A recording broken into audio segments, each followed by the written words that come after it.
Hi everyone, విజయవాడకు వెళ్ళొచ్చామని చెప్పాం కదా. ఈ డెసిషన్ అయితే ఉన్నట్టుండి అనుకోకుండా తీసుకునే డెసిషను.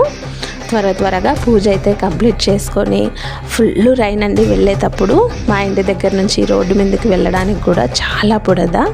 అదే బుడదలో కష్టపడి మరీ వెళ్ళాము. మా ఆయన కూడా రాలేదు. నేను, మా పిల్లలు, అదే మా అమ్మాయి, మా బాబు, మా చెల్లెలు కూతురు, కొడుకు, without reservation, without gents help, అనుకోకుండా తీసుకున్న నిర్ణయము.